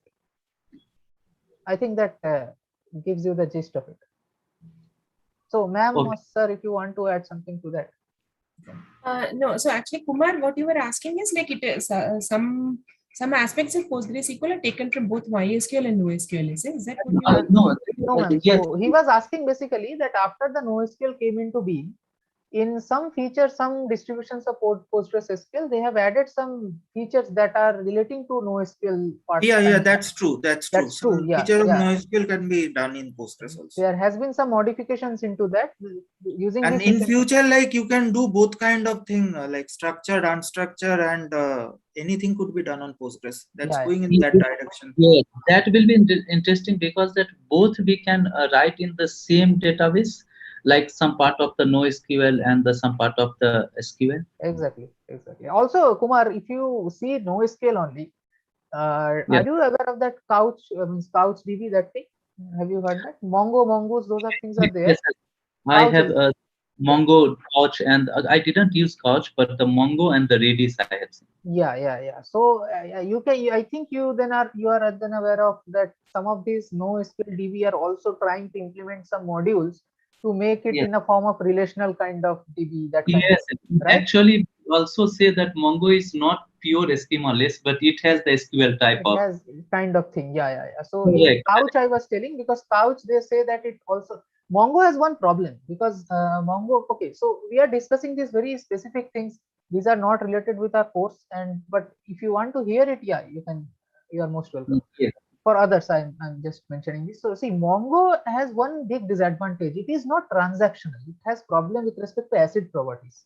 If you go to the details, you will see it does not provide the basic ACID properties. You will learn about ACID properties in the subsequent modules. What are transaction? What are ACID properties? But so Mongo do not provide that. Couch mostly try to provide the ACID properties along with scalability, the Couch DB, which is a NoSQL DB itself, but it tries to provide the transactional behaviors, consistency, right, isolation, those things. So if you say that the ACID property is a hardcore concept of relational DB, and that's why even that is the most strong point that we have to use relational DB in transactional kind of environment, where in banking, in booking systems. Okay, so that's why I was saying that in Postgres now they are implementing some extra module which can relate to the NoSQL part. In NoSQL DB, the new ones that we are getting, they are trying to give some relational aspects with it. But you need to be aware of both the concepts and what are the differences between them, in order to decide what are the advantages, and depending upon use case, which one I will use. Or if some application provides both the features, then also you have to decide, okay, so it provides some feature with respect to relational DB, but basically it is NoSQL DB. So in my application, what will be beneficial? If I use a NoSQL DB which provides some feature of SQL, or if I use a SQL DB which provides some feature of NoSQL. So that kind of decisions, in order to you have to make that kind of decision, you need to understand both the things separately. Okay. Then I have a one point, sir, here. Yeah. Suppose since the PostgreSQL also providing the JSON format, then and we use that DBMS only to correlate the data between the different table, no? So instead of that, why not programmer do one thing? They take the user, and for that particular user, they get all information in the JSON format and save as the one summary. Okay, so who said that is not done? That is actually done in the backend system when you are developing websites and all. Okay. Yeah. But in normal system, when you are dealing, suppose in a railway ticket booking system or maybe in a bank, so that much thing is not required, right? When you are fetching details, when you are making suppose you want to see what are the last, as I discussed earlier, last 10 transactions, the system can directly fetch the record and show it on your smartphone. So it's not it's simple client server model. Right? So okay. Actually, what's happened, sir? No, since DBMS and the app dev merged together, so actually I don't know where is my question actually fit, here or there. So I think ma'am will be able to give you the answer to this in a better way. Yeah, Kumar, I think you can ask in both sessions. Okay, in the sense that whatever are specific to an RDBMS, whatever are specific to applications. So from now onwards, right, the first week is like this introduction. Why do you need the DBMS, the comparison between file structures and everything? Then you have this confusion. Now, once we start pure SQL and everything until week 7, where again we come to the application development, it will be totally, I mean, you won't have any confusion because whatever are related.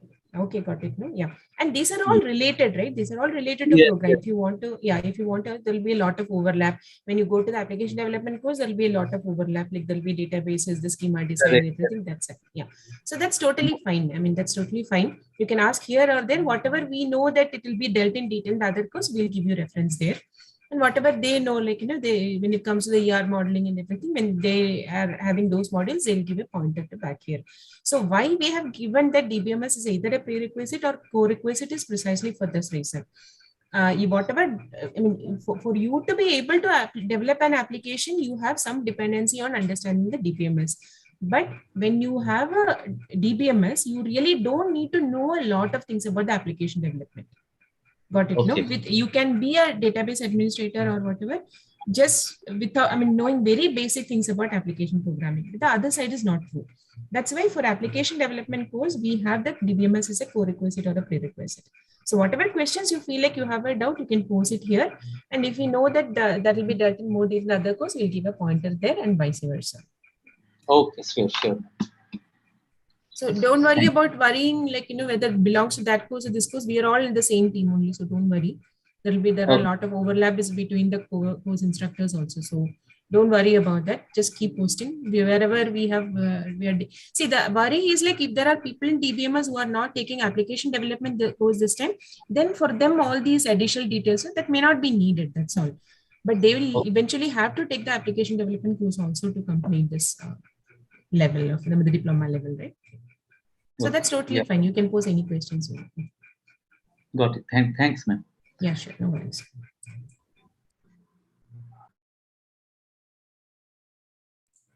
Anyone else has any questions? So once more, just gently reminding you, please install either in your machines to get help from others if you're not able to install. Post your doubts with the specific, whatever screenshots you have or whatever queries you have, please post it here. And Cherian will try to get back to you with the inputs on the PostgreSQL 10 on Ubuntu also. For people with Mac OS also, please try to get help from others. I've seen some posts in the discussion forum and people helping out each other. So please reach out to each other. Ensure that you have a working PSQL prompt by tomorrow or something so that you can start working on the queries. You've already seen the videos. So you should be able to, load the university database. So in the db-book.com, that is a page for the Silberschatz book. Silberschatz book is a textbook that we are giving, right? So there you can get all the files. Even they are giving the full SQL instructions to fully load the university database. You can try it on your own with some help from the instructions that we gave. You can try doing that. So you can just keep around, try all these queries and whatever questions we are going to give you, try that. Just remember that, for the quiz and mock, everything, we'll have similar questions. Not sure if you're going to be exact database. If it's not going to be the same database, maybe we'll try to provide it to you earlier so that you are aware of the table schema and everything, and you don't have to sit and try to figure out those things there. Those things are yet to be decided, but we'll keep you informed in advance. Okay. So when you're writing a query, just try to understand the basic things that will be required for you to write. You don't have to memorize a lot of things, but certainly certain things which you should be aware of. And this you'll come to know when you're writing the mock also, the kind of questions that we are going to ask, and that will help you be ready for the questions. So it's not just from an exam oriented perspective also. I don't want to stress too much on the exams. Of course, that is important, but you should also know, if you want to just view all the rows in a table and just connect a simple joins between two tables, you should know how to do it, even without referring to any book that side. Complicated queries, yes, you will need to refer, and even about the nestedness and those things. So it might be a bit difficult for you, but simple things you should be able to do it. Yeah. So one thing, thank you, ma'am, for that input. And sorry. Yeah. So Cherian, I think there are many websites also. I just made a Google search. You can get actually the command that you have to write to install PostgreSQL specifically. You can just Google and check, and we will get back to you also. But yeah, it's also available. You can just have a look. Anyone ask something? Please go forward. Yeah, I had one doubt regarding this database system internals, which you showed in the beginning. Oh, yeah. There was that slide. Oh, you want to see the slide? I have the slide in front of me. Okay. Yeah. It's just that I want to know which part of this is the operating system. Yeah.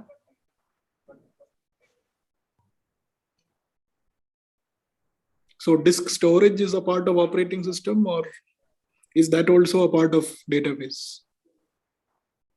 Which is the part of an operating system in this diagram, right? Yes. Okay, wait, I'm just sharing it for others also.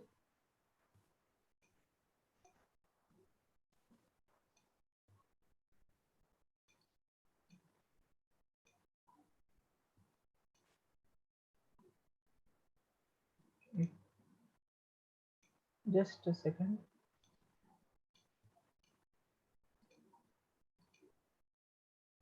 So Cherian, just a quick query. Do you have a computer science background, or I mean the level to which we have to explain it, just to get an idea?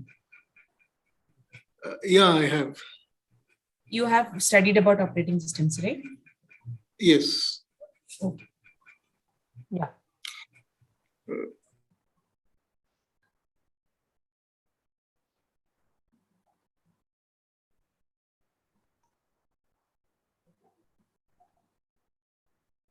Is it visible? Yes, I think 4 slides from this. Oh. This one. This one. Yeah. Okay. Yeah. Now, which is the part of operating system? Yeah, the queries is the disk storage, that is the bottommost thing. Is that part of the OS layer, or? So see, disk storage is basically the disk that is being shown here. So that is your secondary device, and the data dictionary, the maintenance thing, that is the indices. Indices is a data structure, right? So they are implemented as B trees, B plus trees. Okay, so we'll be getting into those details. But anyway, so these are data structures and some maybe hash tables. So those kind of data structure, they are actually implemented in the physical level of the database management system. So that means they are part of the softwares, are part of database management system only. But specifically the disk is your secondary device. So that has to be maintained by the operating system. So Bhaskar, I'll just add one thing. Please correct me if I'm wrong. Okay. No. So Cherian, the thing is, DBMS is to some extent a system software and to some extent application software. Okay.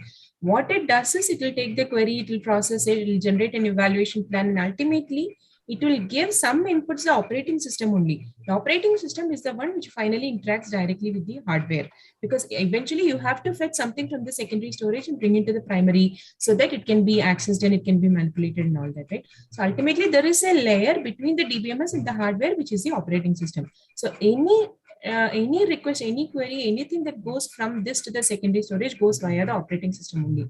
So you cannot say there's a clear demarcation between what happens here, but in this picture, whatever is shown is all related to database management system only. Okay. So the file manager in the level above, that is in storage manager, that is the query evaluation engine. Yeah.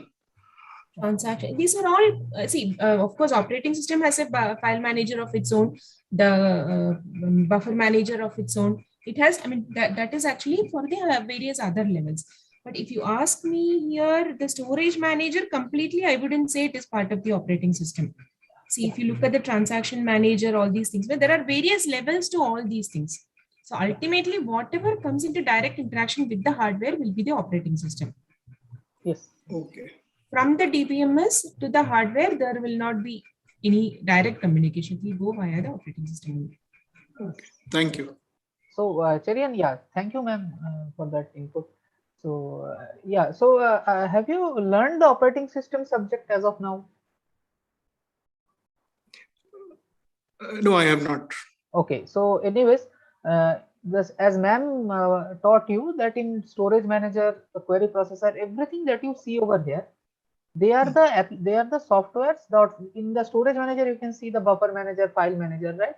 So these are the parts of database management system only. Okay, so everything you see over here are parts of database management system only. Now below it you have the operating system services, the system services that the DBMS services will communicate, and then you will actually reference the hardware. Yeah, so that's the scenario, and you communicate by. That's why I asked you if you would have learned the subject, then we would be able to give you some more pointers that how it actually the process happens. There are something system calls are there.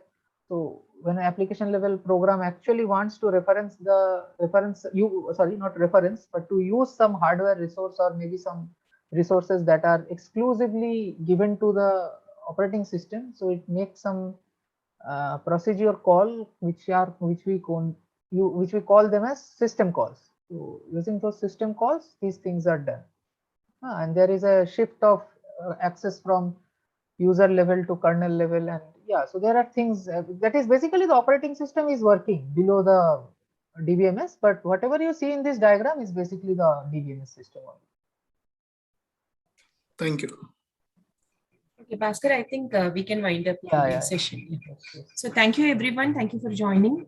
Please join us in the next activity session for week 2 also. And before that, please try to install the PostgreSQL. And if you have any issues, please post the discussion forum and get it sorted. Okay. So thank you very much. Yeah.